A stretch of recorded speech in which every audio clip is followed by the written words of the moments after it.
Welcome to the Education, Career, and Beyond podcast. We've combined life experience with young adult drive and ambition. Are you just starting to college plan? Did you finish your education and wonder, now what?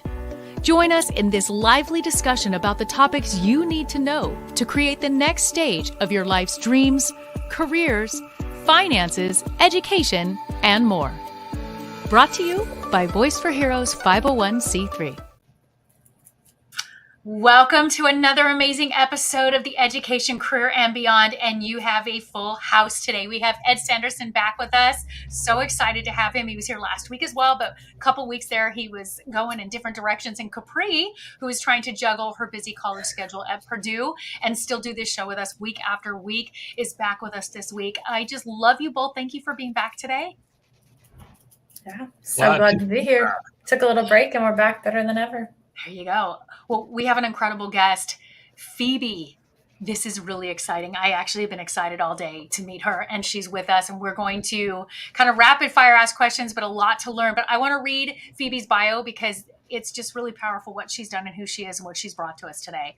Phebe Trotman is a successful and heart-centered entrepreneur based in Vancouver, Canada, who is passionate about helping others discover their joy. In both her athletic and professional careers, Phoebe's personal success has become a testament that anything is possible with hard work, dedication, and a team-centered approach. As an athlete, Phebe made a name for herself in the soccer world, which is just huge. Achieving numerous awards and accolades, she has been inducted into the Coquitlam Sports Hall of Fame. I hope I didn't butcher that. As an athlete, yes, honored as a team member in the the British Columbia Sports Hall of Fame, everyone, and Museum, and recognized on 2 teams in the Burnaby Sports Hall of Fame. That's it. Oh my goodness. Heavens to Betsy. Phebe, we are so thrilled to have you. A lot that we're going to be able to share today. Thank you for being on the show. Well, thank you so much for having me. I've been excited all day too. It's great to connect with you guys and just looking forward to being here and having a chance to share. Yes. Okay, kick it off for us. We want to know your background. If you can spend just a little bit of time here with us, share your background, because that's huge. I quit soccer at 6 years old, 2 months in. So the fact that you've accomplished, I am ready to hear about it. And I know that you have overcome so many struggles that overcame so many struggles we're going to discuss. So please share your background and what led us to us today. Yeah, absolutely. Well, I actually started playing soccer almost around the same time you stopped. So I was about 5, 6 years old. And I got started because my older brother played and I was the little sister kind of getting dragged along to the field. And I was like, I want to do that too. And so my parents signed me up. Now, I started off on an all boys team, and I'm not sure if it was supposed to be co-ed and I happened to be the only girl. I don't know if it was a boys team.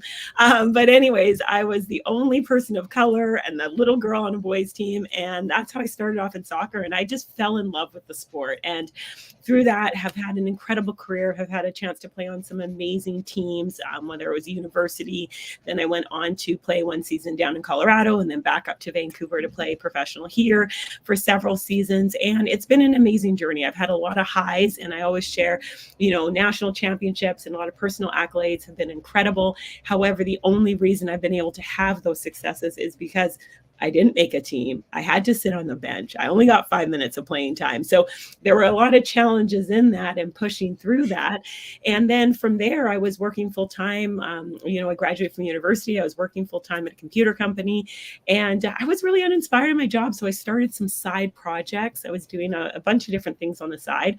And in my mind, I kind of planned that what I was going to do was I was going to build up those side projects to a point where the income was high enough, and then I could transition into kind of being an entrepreneur full time.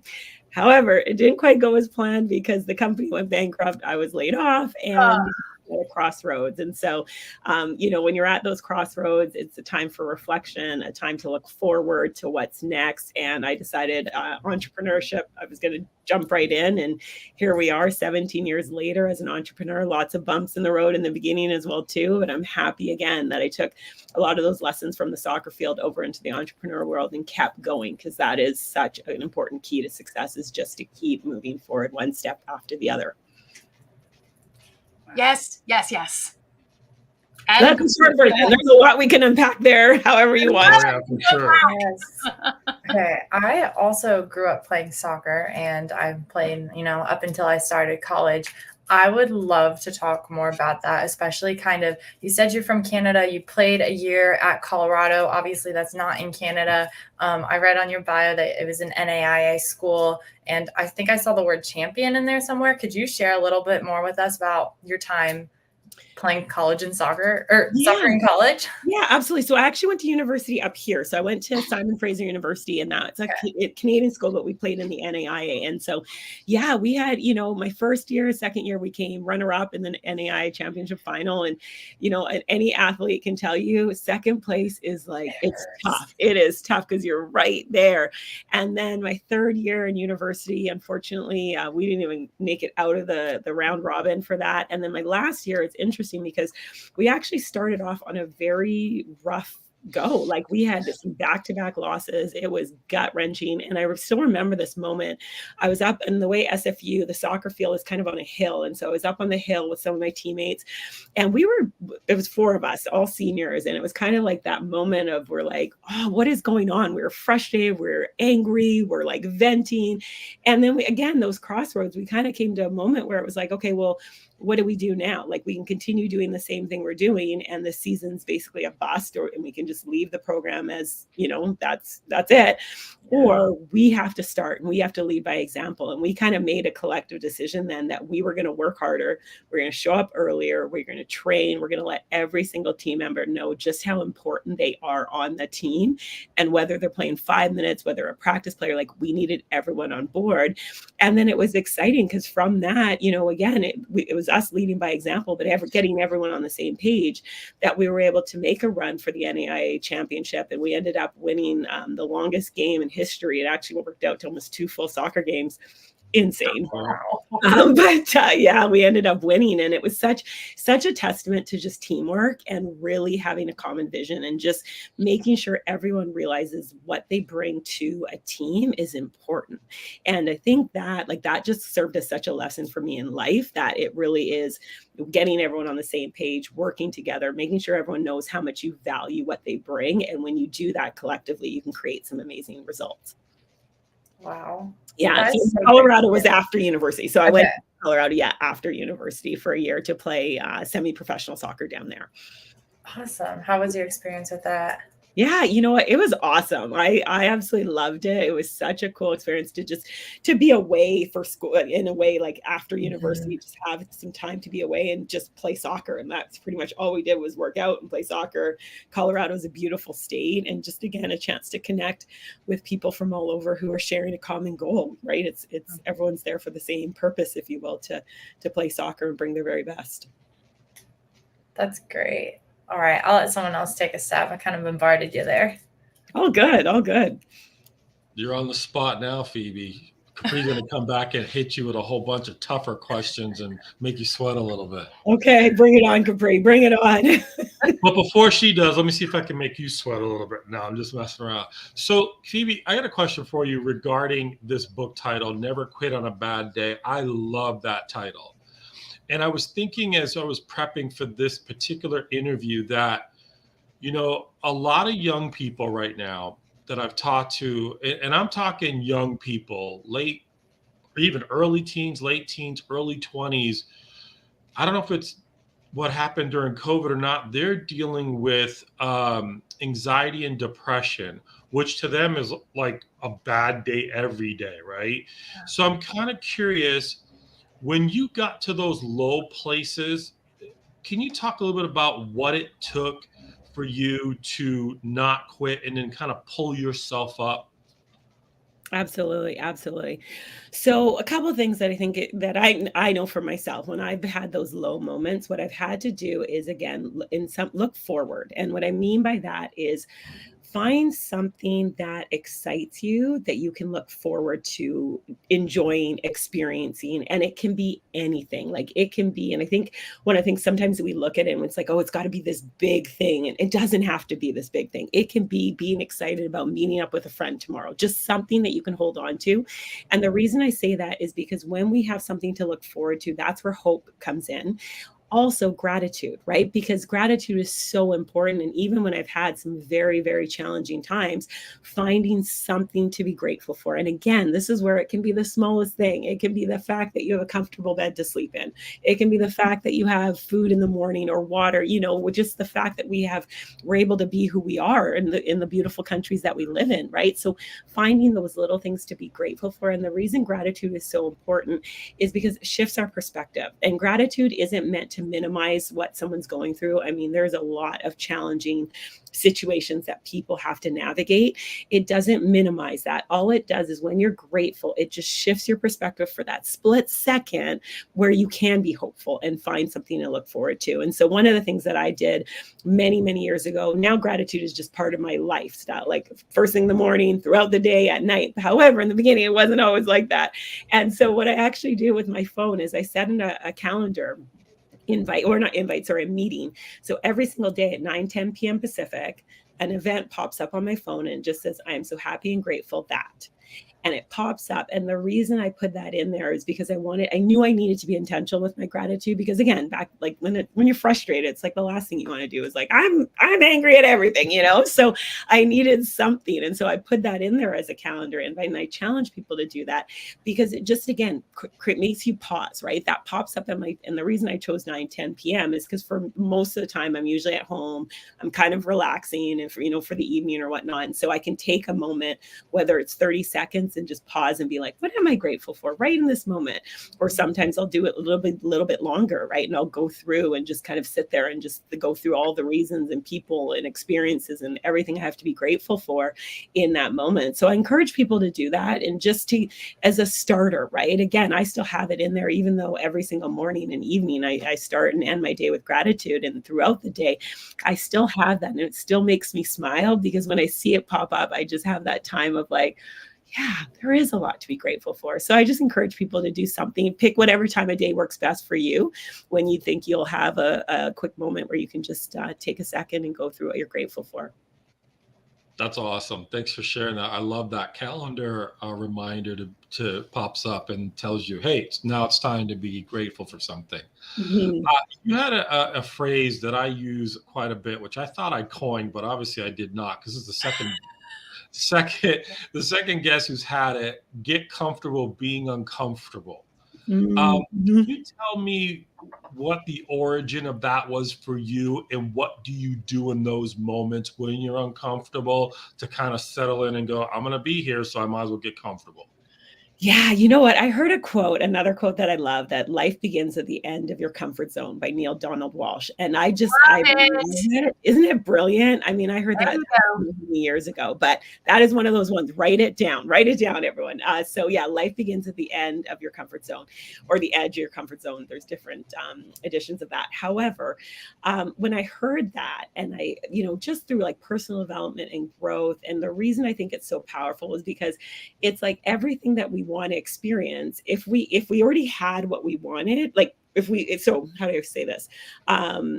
Basically, there's going to be things in our life that we want to have, to experience, to enjoy. And usually it's outside of our comfort zone, or we would have already had it. We would have already had those things or done those things. And so, when I heard that quote and just realizing that there's so much out there that I wanted to experience, and it isn't right here, right now. And it's not with the person I am right now and right here, right now. And so I had to grow. And in growth, it can be uncomfortable. And so it was one of those choices of like, well, if I want to experience that, or I want to have that, and I'm not yet the person that can have that, I'm going to have to grow. And I'd rather focus on wanting that versus the uncomfortable piece of it. And so just starting to learn to embrace that and know it's okay to be uncomfortable with something. Everything we've done has been uncomfortable, from learning to walk in the beginning when we're falling down. That's not comfortable, but we kept going and we learned how to walk. And then riding a bike. I'm sure you guys can all raise your hand and have some scraped knees when, you're riding your bike and you get a little wobbly and we fall off and we scrape our knees. And that's not comfortable. But at the end of the day, we go through it because we want to have that ability to ride that bike. And so it's the same thing with life and experiences. And so I kind of had to just train myself to get comfortable being uncomfortable, right? I love to connect with people, and I speak on stages, and I'm nervous before I speak every single time. It's just like those butterflies. And I mean, I learned this in soccer. They say, like, train your butterflies to fly in the same direction, right? It's okay to have butterflies, just train them to go in the direction you want them to go. And so it's just kind of now been a practice that I've just had to get used to, and realizing that in that uncomfortable, it's taking me closer to where I want to be, what I want to experience, and the person I want to be. Phoebe, throughout those times, because of soccer being so important and always being with a team and such a excellent level that you were at, how much do you see that community and like-mindedness and being a part of a team also helped you navigate through, rather than if you were isolated, like we know a lot of our young kids are feeling? How has community played a role for you in helping you also in your positive and your mental health? Yeah, community is huge. I mean, I'm so grateful for the incredible communities I've had a chance to be a part of, whether it is in sports, whether it's been in business, friendship. There's so many different communities that I've had a chance to plug into and that I'm part of. And so I encourage people. I know it can be challenging, and sometimes it's, when you're going through a tough time, it's hard to start building a community. And that's why I just say, you want to just start with one person, like just, create a great relationship with someone who inspires you, someone who uplifts you, because we're such a product of the people we surround ourselves with. And I remember my parents saying that all the time as growing up. And I was like, no, it's not true. They always say birds of a feather flock together. And I kind of was like, yeah, whatever. But now looking back on it, it's such a powerful statement. It's a powerful statement as a teenager. It's a powerful statement as an adult, because we are a product of the people that we're around. And your people that you're around can either inspire you and uplift you, or some of them, even though it may not be their intention, they may pull you down. And I always joke, I tell people, do a phone test where when you see a name of someone pop up, do you get excited? Like if your name pops up here, are you like, yeah, look, it's Ed. What's up, Ed? And I'm happy and I'm uplifted and I'm excited. Or if you see a name pop up and you're kind of like, oh, a little bit, time to just evaluate that, you know what I mean? Like evaluate as much time as you're spending. Not saying to anyone, like, you don't want to just like ditch your friends or anything like that, but just start looking to fill your life with more people who, when you see their name pop up, whether it's on social media, whether it's on your phone, that you get excited about it, because energy is contagious and you can choose what kind of energy you want to have in your life. And so I'm grateful for the communities that I've been able to be a part of. And I also encourage people, be that person that people want you in their community, right? Again, we lead by example. And so can you be the person that when you text someone or you call someone, they see your name pop up and they're like, yeah, let's do so-and-so, that you bring that to them, and in return, they're bringing that to your life as well too. So true. And just to clear, so everybody knows, Ed is that person for us that we are excited to hear from, and has been a huge motivation and a big part of our life. Capri, I know she feels the same way. Mm-hmm. We definitely smile when we see Ed's call come through on our phone. Yes. I can tell. I was smiling, seeing him. Like Ed popped up on the phone. I'd be like, yes, it's Ed. Let's go. I appreciate that, but let's get back to our guests. It's not all about me. We could do an episode about me some other time. So Phoebe, quick question from an athletic perspective, because I want to go back to what you just said about the energy, about like-minded people, whether it's in athletics or in working with a team, like where Capri's at, maybe she's doing a project. How do you manage somebody, or how do you go about working with somebody who does not have the same energy and spirit with you, whether it's a relationship that you've developed with a friend or on a team? How do you manage that? Absolutely. And so that's a great question. I should clarify. Not everyone's going to have the same level of energy in terms of enthusiasm, if you will. Like, some people are going to be higher energy, more like, wow, like that. And some people be a little bit more, I can fall into both depending on the day, a little bit more chill. And so it's important, not necessarily you want to find people who have the same type of, as you necessarily, but it's that positivity, right? You can still be positive and be an extremely like chill type of person. That being said, yes, when you're on teams, you're going to have people with different personalities. You're going to have people that you have to learn to navigate, like work with, whether you're in school and you have a team project that you have to work with. You have to figure out how do you navigate those relationships. And I always say, as much as you can, try and find something you have in common with that person. Look for something, on a team perspective. Well, we had something in common. It was like, how can we win this game? And realizing that we're all going to do what we can to win this game. Or if it's a session, how can we all bring our best to that practice? If you're working on a team, like in school, right? Some sort of project together. Well, the goal is to finish this and do well. And so when you can look to find little things that you have in common with someone, or you can bond with, again, going back to gratitude, what can you be grateful in this other person for? Because again, it's challenging navigating with different personalities, and sometimes people are not always the glass is half full type of people. So can you find something to be grateful for about that person or about that experience? Because at the end of the day, we can only control ourselves, right? We can only control ourselves and our attitudes. And so I find when I have had to navigate with people I wouldn't necessarily spend a lot of time with if we weren't on the same team, I just have to find something to be grateful for with them, because then it helps my attitude and how I communicate with them, if that makes sense. That was awesome. That was awesome. Thank you. Yes. Okay, good. But it's true. Like, you have to find something, because at the end of the day, I could go into that situation and that relationship from a like, oh, they just drive me bananas, that kind of perspective. And guess what? They're going to sense that in how I talk to them, versus if I'm like, well, you know what? Yeah, they drive me bananas. However, they're really good at categorizing X, or I don't know, whatever. I'm just making stuff up, but find that thing that you can hold on to, because it will help shift your energy as well to those interactions. That was a great answer. I love that. How are you noticing this? Because now you're back at school. You've been there for a couple months now. I mean, everybody's all excited when you first get back. But I would imagine now you're at that point where you're starting to see your cohorts getting stressed, aggravated, irritated, maybe roommates that aren't fully clicking. How are you noticing that community, and how some of this could be helpful with your cohorts?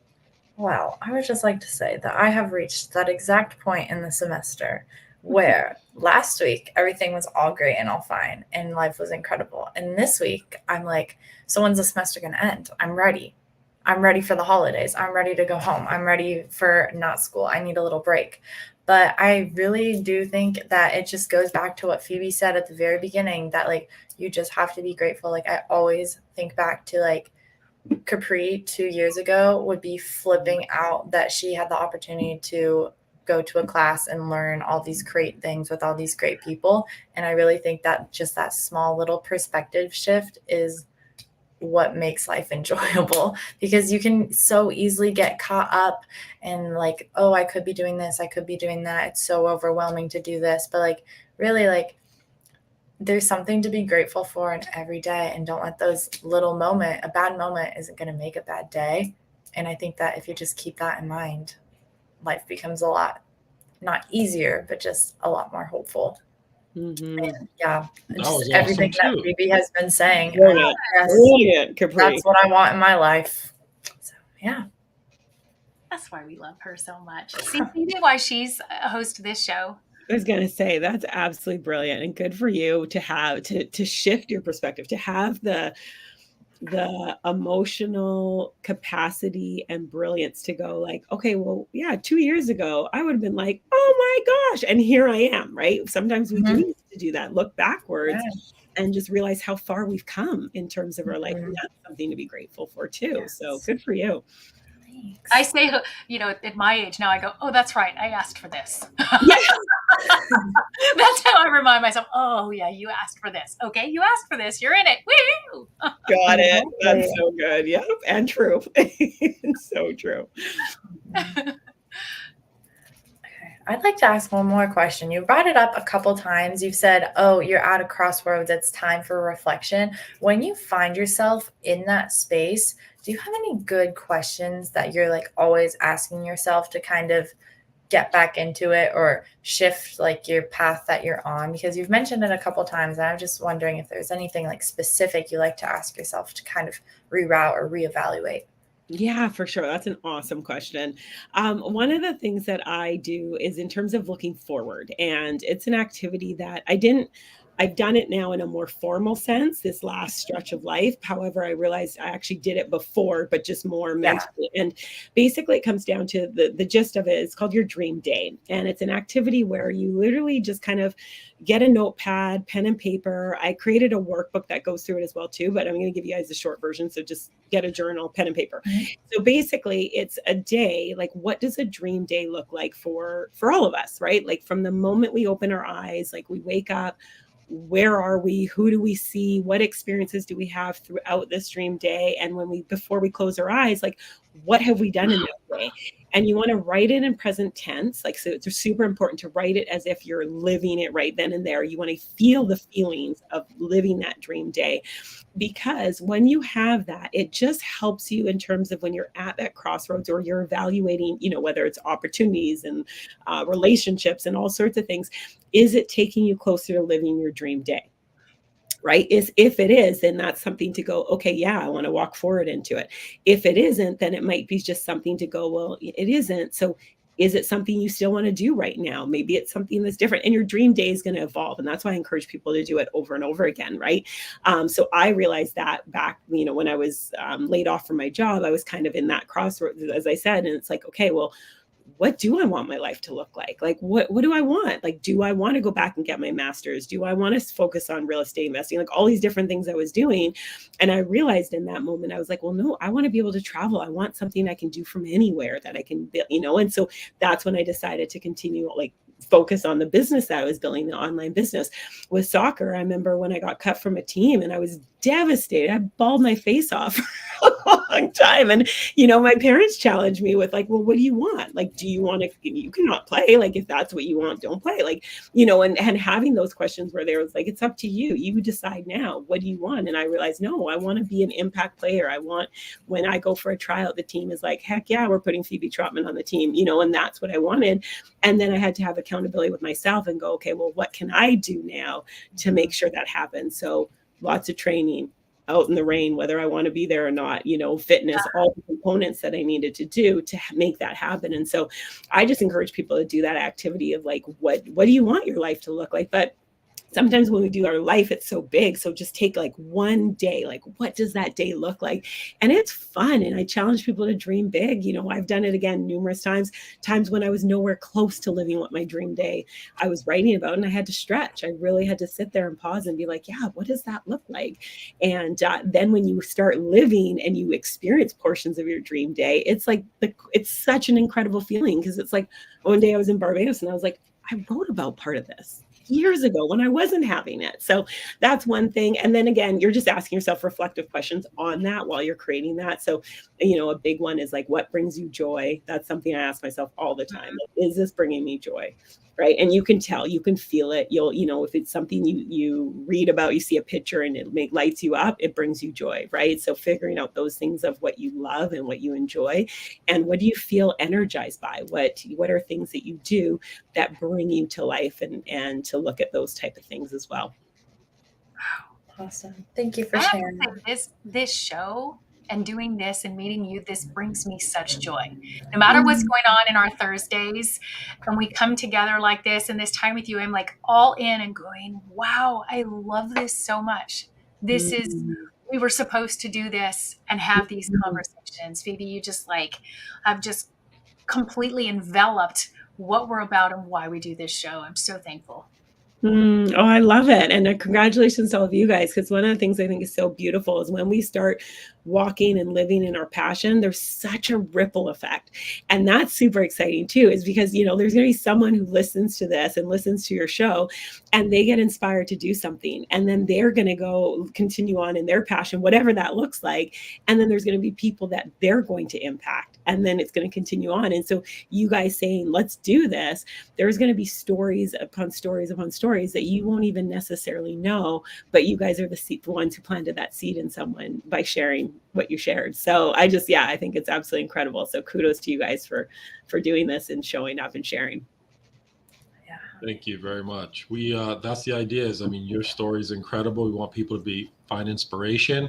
And if they're having a hard time finding it, that's why we want to chat with you. Like, tell us about Never Quit on a Bad Day. So with that, let's go into that book. I'm always fascinated with people who write books like that, get enough energy to go, I'm going to write about this. Can you talk about how this came to be and why that title was selected? Yeah, you know what? It's so funny because if you guys asked me last year this time, are you writing a book next year? I would have laughed. I would have been like, nope, not planning to. It really wasn't on my list of like life goal. It just, however, this is what I always say is like when you know, again, what brings you joy, when you know kind of purpose, then sometimes it takes different shapes and forms. And so I was actually with some friends last year, and they were the ones who suggested write a book. I told them I really wanted to create something to help and inspire, just because I've been inspired by so many people over my journey, and they suggested write a book. And I was like, I don't know. And they're like, well, you know what, you can help a lot of people with writing a book. And I said, okay, well, it has to do two things. Number one, it has to help and inspire. And number two, I have to feel passionate as well about the content. And the month before was with the induction ceremony for the Coquitlam Sports Hall of Fame. And we had talked about, the interviewer asked me, what has sport given me? And I shared some of the stuff we talked about from life skills, and then those highs, but I talked about those lows. And I said, I feel like the more we can start sharing some of the lows and things we go through, the more it'll help other people know that they're not alone. There's going to be bumps in the road, that they can push through it too.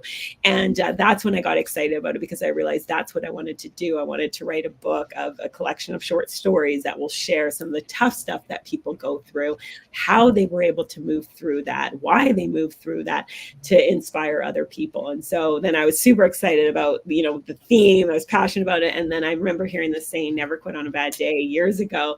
And again, it's one of those ones that just stuck with me for so many applications in life. And I do this thing, I call it with God, my open the door, close the door. And so I was like, okay, God, open the door. If never quit on a bad day, if that URL is available, then I know you're saying like, move through it, do it. If it's not, well, I put it out there. Guess I'm not writing a book, And I was surprised because I typed in the URL, it was available, and then I just was really thrilled because I was like, it's such a powerful saying and way to live. Just like we talked about, get comfortable being uncomfortable.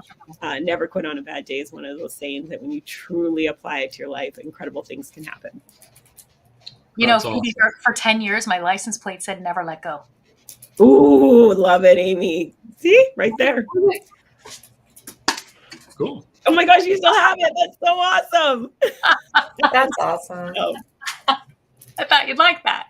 Oh, I love it. And there's power in it. I mean, when you just keep pushing through, it's like that's where that growth happens, And again, we're not saying don't ever quit something. There are times when you should quit. And I talk about that in the book as well, too, because I can hear some people being like, wait, what do you mean? I never quit? No. There are times when you need to quit or transition and move forward into something else. And, if it's something that's not serving you or your purpose anymore, there's times. So, but a lot of times when we quit stuff, it's usually because we're like, that's not fair, or we're angry, or we're frustrated, or someone did something and we're just like, I'm done, versus pushing through, getting to the other side, and then evaluating, maybe it is time to transition away or move forward to something else. Brilliantly said. This was an incredible interview, Phoebe. This was awesome. I'm a little pumped up myself right now. I like it. You can see his eyes. You see how his face just lit up? Awesome. Yeah, and we're good. We're all in some transition at some level. We're going through something, young, middle age, old, older, oldest. It doesn't matter. Something else is going on. But I think this is a good place to get out of here. I mean, Phoebe, author, entrepreneur, Never Quit on a Bad Day is the book that she's put out there. You guys should go take a look at it. As for the podcast, yeah, and as for the podcast, we didn't really spend much time on that because all of it channeled to this one destination. Listen, great guest all the time. Phoebe didn't let us down today either. So if you hear it and just give us a thumbs up, like it. If Phoebe has a message that you think someone else should hear, please share it. And if you like the messages we're putting together on a week in, week out basis, subscribe, and you'll have other great interviews coming. And we'll have Phebe back because that was incredible. You know what? It's Capri, it's Amy, it's me. We're out of here. And by the way, that's why we do this thing: education, career, and beyond. We'll see you in the next episode.